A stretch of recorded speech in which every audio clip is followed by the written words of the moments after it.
Hi, this is Dina for Splitcoaststampers. In today's tutorial, I'll share some ideas for using a stamp positioner for some fun effects with repeated stamp images. I like to start with my card panel tucked into the lower corner of my positioner, and I like to position the stamp at the top of the card, and that gets the stamp close to the middle of the positioner and gives you more flexibility for moving the panel around. I'm going to stamp the image first onto a piece of acetate. And I do that first to make sure the stamp is straight, but also so that I have a template that I can use for the rest of my stamping. That position was fine. So I can stamp the image. And then I'm going to replace the guide and slide my panel up until I can see that the next impression will line up evenly with the first one. When that looks good, then I'll stamp it again. And of course, if you want to use a magnet to keep your panel in place, you can do that.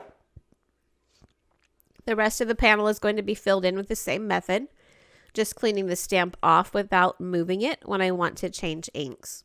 Our tutorial is called stamp shifting, but because we're using a positioner, the stamp actually stays in the same place, and we can move the panel around for this effect. I honestly don't know how we even stamped before we had positioners, and I sure would not have attempted this technique without one. The inks I'm using here are from Clear Snap. These are the Color Box Die Stress inks, and they are a really fun wet and blendable dye ink.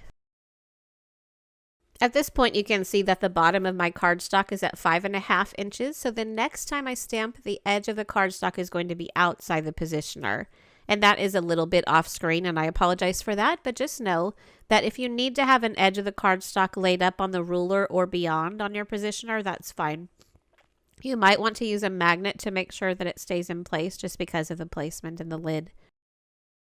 Here's my completed card. I went back and brushed the same inks over each color section to fill in the gaps, and I spritzed a little bit of water over the panel as well. For my next sample, I have an open line image, and this actually is more of a journaling or lettering stamp, but I love it for this effect too. I'm going to position it in the same way at the top of my card, and I'm not worried so much about straightness this time, so I did go ahead and stamp it first before I stamped on the acetate, and that was fine for my project. Since this stamp on the first card had a wider design, I wanted to be sure to line it up each time, but with this card, I'm just going to use the ruler on the side of the positioner and move the panel up the same small increment each time. So I used the acetate to decide how far I wanted to move it, and 1/8 of an inch looks about right. So with each impression, I'm going to move the panel up, clean and ink my stamp, and then stamp it.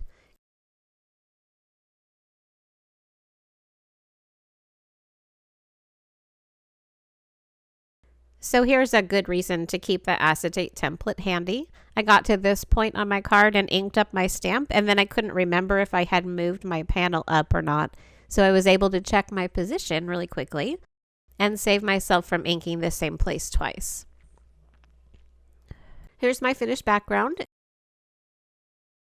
and another one that I did with a different color set. And I feel like that pattern makes a perfect filler for a clean and simple card with just a simple added sentiment.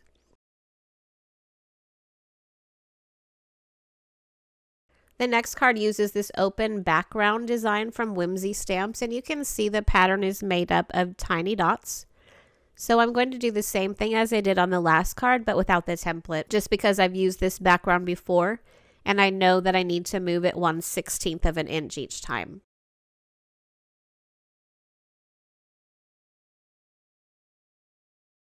And this would work with any dotted or lined background, and you would just adjust how much you move the panel based on the size of the dots or the thickness of the lines on your stamp. You could move the panel to the side instead of up too, depending on what kind of design you want.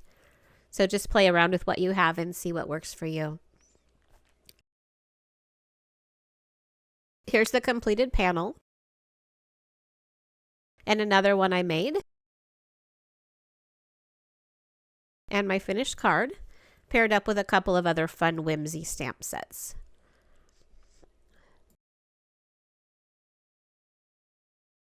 For my last sample, I've added a little twist, and this is a fun technique to add a little motion to a sentiment or an outline image. I have my panel in place, and I'm going to center my stamp with the panel tucked right into the corner and make sure that I have my stamp image nice and straight.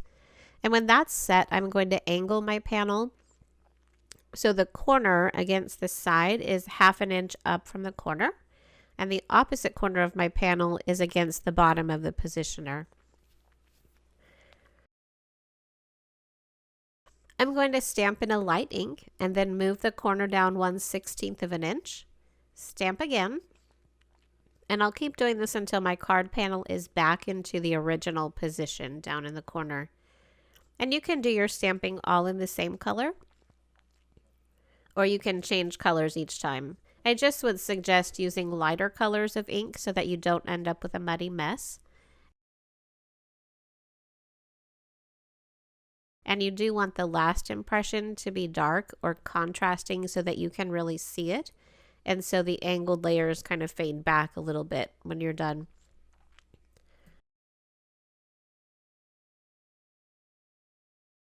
Here are some other trials, and you can see that if the background colors are too dark, it's a little bit harder to read.